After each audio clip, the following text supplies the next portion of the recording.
And when I reach my true breadth, there'll be tons of guys waiting to worship me to death.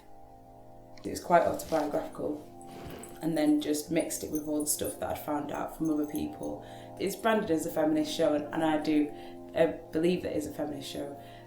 So I made sure that I worked with loads of men to make sure that it was accessible for them, because even though it's a feminist show, I don't think that it should just speak to women. I did the dishes, gave her sardines and hibiscus tea in bed, tried to give her a kiss on the cheek, and she said, "Don't come to me with your Judas." My family are from Guyana in South America, and when I've been there, I went there from quite a young age, from like 5 years old, and women just didn't shave. No one cared. But then when I'd come back to England and I started to grow hair on my legs as a young girl, I'd be teased and there'd be all this stuff said, and going through high school and what it meant about sexuality and being attractive. And it just became quite oppressive, and I felt that I had to remove the hair, but I never really wanted to, and I didn't understand why I was doing it, just that I was doing it. So I surveyed over 100 people and just asked them what they thought about body hair, and particularly body hair and gender, and whether the experiences were different for men and women, and the industry of hair removal. And it seemed that it was really a taboo.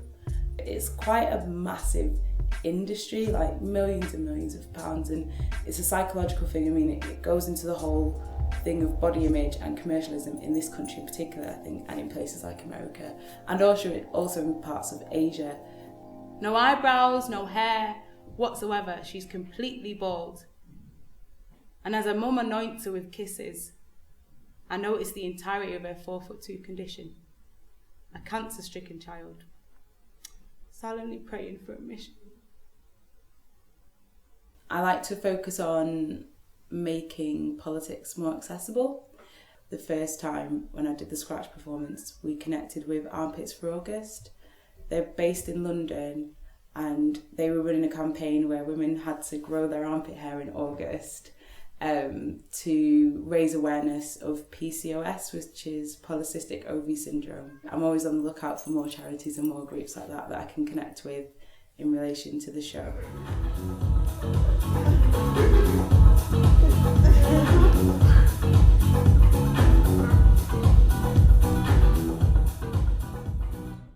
I was constantly looking for novels or films or shows that were talking about it, and no one was, so I was thinking, right, I guess I'm going to have to do it then.